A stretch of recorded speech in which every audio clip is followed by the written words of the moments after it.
Bonjour à toutes et à tous. Installez-vous confortablement, car ce que nous allons explorer aujourd'hui dépasse largement la simple chronique People. C'est une plongée dans les zones d'ombre de l'amour, là où les projecteurs n'éclairent de plus, là où les certitudes vacillent, une confession tardive, un silence lourd de sens et derrière un nom enfin prononcé, toute une vie réinterprétée. Pendant plus de 30 ans, Patrick Fiori a été l'une des voix les plus familières du paysage musical français. Une voix puissante, rassurante, chargée d'émotions, capable de faire vibrer des salles entières. Il a chanté l'amour sous toutes ses formes, la passion dévorante, l'attente, la fidélité, la promesse murmurée à demi-mot. Aux yeux du public, il incarnait une forme de stabilité affective, presque une évidence, un homme entouré, aimé, comblé. Et pourtant, derrière cette image parfaitement huilée, subsistait une question muette, jamais formulée, mais toujours présente. Une question intime, presque dangereuse. L'amour chanté était-il vraiment l'amour vécu? C'est lors d'un entretien en apparence banal que tout a basculé. Une question simple, presque naïve, mais d'une cruauté redoutable. Vous avez chanté l'amour toute votre vie. L'avez-vous réellement vécu? Le silence qui a suivi n'avait rien de médiatique. Ce n'était pas un silence calculé, mais celui d'un homme confronté à ses propres souvenirs. Un silence lourd, dense, où l'on sent le poids des années, des renoncements, des vérités repoussées. Puis, à voix basse, presque comme un aveu arraché, « Oui, une seule fois. » Pas deux, pas plusieurs. Une seule. En quelques secondes, ce chiffre minuscule a fait voler en éclats des décennies de fantasmes et de récits officiels. Pourquoi attendre 56 ans pour le dire? Parce qu'il existe des vérités que l'on ne peut affronter qu'au moment où l'on n'a plus rien à prouver. À 30 ou 40 ans, on protège sa carrière, son image, ses choix. À 56 ans, on protège autre chose, sa mémoire. Ce que Patrick Fiori révèle alors n'est pas un scoop sentimental, mais une fissure profonde dans le mythe. L'idée qu'il existe parfois un amour unique, non pas parce qu'il dure, mais parce qu'il marque à jamais. Un amour qui ne s'use pas précisément parce qu'il n'a pas été exposé jusqu'à l'épuisement. Pour comprendre cette confession tardive, il faut remonter en arrière, bien avant ce plateau de télévision, bien avant les silences. Retour à la fin des années 1990, une époque où la chanson francophone vit une forme d'âge d'or. Les voix sont plus grandes que nature, les émotions plus brutes, et le public avide d'histoires autant que de refrains. C'est dans cette effervescence que deux trajectoires se percutent avec une évidence presque violente, celle de Patrick Fiori et de Lara Fabian. Ils ne sont pas simplement deux artistes à succès. Ils sont deux sensibilités à fleur de peau, deux volcans émotionnels. Leur rencontre n'a rien d'un flirt mondain. C'est une reconnaissance instinctive. Patrick tombe amoureux non pas d'un visage, mais d'une vibration, d'une manière de chanter comme si chaque note était une confidence. Très vite, leur relation dépasse la romance. Ils se comprennent sans parler, se stimulent artistiquement, se poussent dans leur retranchement. Ensemble, ils incarnent le fantasme absolu du couple d'artistes passionnés. Les médias s'emparent de cette histoire. Le public projette sur eux un idéal. Chaque geste est scruté, chaque silence interprété. Mais aimer sous les projecteurs, c'est aimer sans ombre. Et sans ombre, l'intimité se dessèche. Lara Fabian vit ses émotions jusqu'à l'épuisement. Patrick est happé par une ascension fulgurante, rythmée par les tournées et les attentes. La lumière qui les unit commence peu à peu à brûler plus qu'elle ne réchauffe. Leur amour ne leur appartient plus. Il devient un spectacle. La rupture, en 2000, se fait sans scandale. Pas de trahison, pas de règlement de compte. Juste la fatigue de deux êtres qui s'aiment trop intensément pour survivre dans un monde qui les observe sans relâche. Cet amour ne disparaît pas. Il se transforme en repère intérieur, en souvenir fondateur. Un feu magnifique, mais trop violent pour durer toute une vie. Après cet incendie émotionnel, Patrick croit pouvoir trouver l'équilibre ailleurs, en changeant de décor. L'arrivée de Julie Zenati dans sa vie semble alors apporter cette stabilité tant recherchée. Leur histoire naît sur scène, au cœur du phénomène Notre-Dame de Paris. Elle est jeune, lui déjà aguerrie. Entre eux s'installe une relation faite de travail, de protection, de tendresse discrète. Ils partagent tout. L'éloge, les tournées, les doutes, les succès. Aux yeux du public, ils forment un couple évident, rassurant, presque exemplaire. Ici, l'amour n'est plus une explosion, mais une flamme continue, entretenue par l'habitude et la complicité. Et c'est précisément là que se cache le piège, car parfois la stabilité apaise sans combler. Et derrière l'image d'un couple solide subsiste encore ce point fixe, cet amour unique, jamais remplacé, simplement enfoui. La confession de Patrick Fiori, finalement, ne parle pas seulement de lui. Elle touche une corde universelle. Elle réveille chez beaucoup cette douleur familière, celle des amours que l'on n'a pas su garder, mais que l'on n'a jamais cessé de reconnaître comme essentielles. Des histoires que l'on ne raconte pas à table, mais qui reviennent la nuit quand le bruit du monde s'éteint. Et c'est sans doute pour cela que cette révélation résonne si fort aujourd'hui. Parce qu'elle nous rappelle que, parfois, l'amour le plus vrai est aussi celui que l'on tait pour survivre. Derrière les histoires d'amour qui semblent les plus harmonieuses, il existe parfois une mécanique silencieuse, presque imperceptible, qui use les êtres sans jamais faire de bruit. Chez les couples exposés, cette mécanique est encore plus redoutable. Elle avance masquée, protégée par l'image publique, par le respect mutuel, par l'absence de scandale. C'est précisément là que commence l'histoire que peu avaient vraiment vu venir. Lorsque deux personnes partagent tout, le travail, la création, les succès, les doutes, la frontière entre l'individu et le couple finit par se dissoudre. Ce qui, au départ, ressemble à une force devient peu à peu une contrainte invisible. On ne se dispute pas, on ne se trahit pas, on ne se déchire pas. On s'épuise autrement, lentement, poliment. Les rôles s'entrelacent, l'artiste et la femme, l'homme et le guide, l'amoureux et le partenaire professionnel.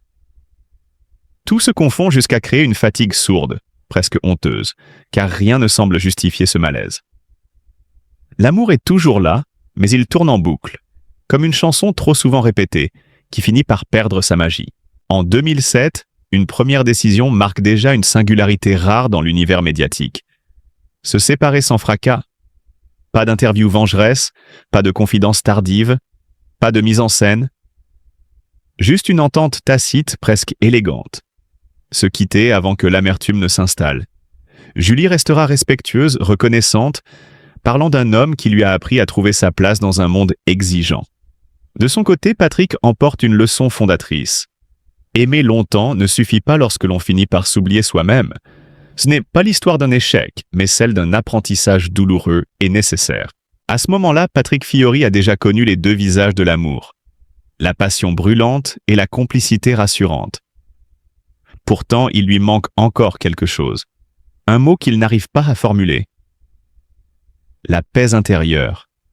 Et c'est souvent lorsque l'on croit avoir tout vécu que la vie choisit de surprendre. Sans bruit, sans projecteur, sans promesse tapageuse, Ariane entre dans sa vie. Rien d'un coup de foudre spectaculaire. Pas d'ivresse, pas de vertige. Juste une sensation rare. Le calme. Ariane n'est pas fascinée par la célébrité. Elle ne court ni après la lumière ni après la reconnaissance publique. Ce qui l'intéresse, c'est l'homme derrière la voix, celui qui doute encore, qui porte ses racines corses et arméniennes comme une histoire intime, qui aspire à une existence plus simple. Avec elle, Patrick n'a plus besoin de jouer un rôle. Leur relation se construit loin des tapis rouges, entre Paris et la Corse, dans la discrétion et la lenteur. Ils se marient, fondent une famille, s'installant dans un quotidien à l'abri des regards. Pour la première fois, la musique n'est plus le centre absolu de sa vie, mais une pièce d'un ensemble plus vaste. Ariane devient bien plus qu'une épouse, une alliée créative, une confidente, une présence constante. Elle coécrit, accompagne, soutient sans jamais s'imposer. Patrick insiste d'ailleurs pour qu'on ne la réduise jamais au rôle de femme de. Il se montre même plus exigeant avec elle qu'avec d'autres, pour que son talent soit pleinement reconnu. Pendant des années, tout semble tenir. Pas de scandale, pas de déclarations fracassantes, seulement une vie faite de matins ordinaires, de repas en famille, de chansons écrites dans le silence. Pour beaucoup, c'est la définition même du bonheur adulte. Et pourtant, c'est là que s'installe une vérité plus inconfortable encore. La paix, lorsqu'on ne l'a jamais vraiment apprivoisée, peut devenir déroutante. Patrick l'admettra plus tard avec une honnêteté troublante. Il ne savait pas comment vivre dans le calme. Ce qui faisait la solidité de leur couple, la stabilité, la douceur, la constance, commence à lui sembler presque invisible, comme si l'absence de drame finissait par créer un vide. La distance ne surgit pas brutalement, elle s'infiltre. Les silences s'allongent, les absences se multiplient. L'amour est toujours présent, mais il n'est plus interrogé, plus protégé. Ariane, fidèle à elle-même, reste discrète. Elle se replie sur l'essentiel, les enfants, la création, la transmission. Elle ne réclame rien, ne dramatise pas. Et c'est peut-être cette absence de conflit qui rend la rupture encore plus douloureuse, car rien ne vient réellement la justifier. Pas de choc, pas de faute. Juste un glissement. Quand ils se séparent, aucune annonce officielle, aucune mise en scène médiatique. Leur histoire se termine comme elle a vécu, dans la retenue. Ce que Patrick ne mesure pas encore, c'est que certaines relations ne s'éteignent jamais complètement. Elles continuent d'exister en sourdine, dans la mémoire, dans les gestes, dans les chansons. Ariane n'a pas seulement été une compagne de route. Elle a été le socle, celle qui lui a offert une vie entière, pas seulement une grande histoire d'amour. Et parfois, c'est seulement lorsqu'on croit avoir trouvé autre chose que l'on comprend ce que l'on a perdu. À l'automne 2021, un nouveau basculement s'opère, là encore sans prévenir. Pas sur scène, pas à la faveur d'un succès, mais dans les coulisses d'un concert à Toulouse. La salle vibre encore des applaudissements lorsque Patrick croise le regard de Charline. Elle a 27 ans, elle est enseignante, et elle ignore presque tout de l'homme qui se tient devant elle. C'est précisément ce qui le désarme. Charline ne cherche pas une légende. Elle ne parle ni carrière, ni disque, ni tournée. Elle écoute. Elle pose des questions simples. Elle voit un homme, pas une icône. Selon des proches, leur conversation se prolonge bien au-delà du raisonnable, comme si le temps s'était suspendu. Patrick ne cherchait rien, dit-on. Il n'était pas malheureux. Mais il était fatigué. Fatigué de son identité publique. Fatigué d'un équilibre devenu silencieux. Dans les semaines qui suivent, les échanges se multiplient, discrets, presque clandestins. Avec Charline, il retrouve une légèreté oubliée. Tout semble plus simple, moins chargé du passé. Mais cette simplicité a un prix. Peu à peu, il passe plus de temps dans le sud, s'éloigne de Paris, s'éloigne aussi d'Ariane. Au printemps 2022, la décision tombe. Brutale. Patrick quitte le foyer qu'il partageait depuis plus de 10 ans. Pour son entourage, le choc est immense. Personne n'avait vu venir une rupture aussi rapide, aussi radicale. Lui reste droit dans sa décision. Ce n'est pas seulement une histoire d'amour, confie un proche. C'est une question de survie intérieure. Patrick ne veut plus jongler entre attente, obligation et silence pesant. Il veut respirer. Il s'installe à Ajaccio, face à la mer. Un refuge. Une fuite peut-être? Ou la tentative, fragile et risquée, de recommencer autrement.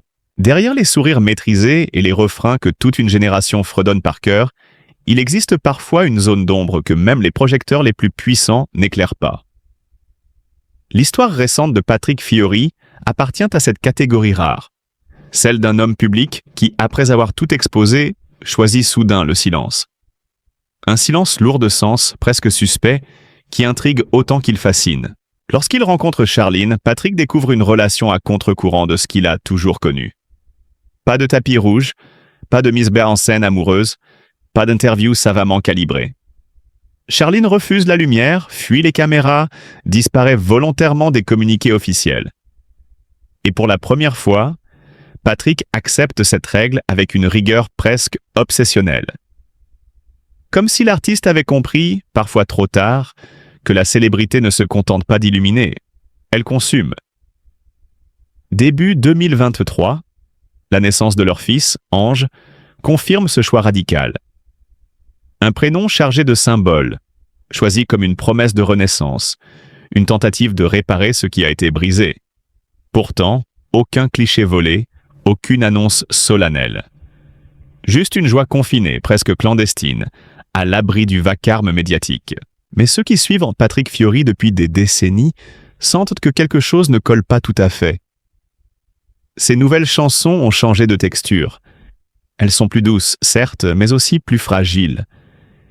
Derrière les mots de renouveau se glissent des failles, des absences, des blessures qui refusent de se refermer. Interrogé sur l'amour, il pèse chaque syllabe.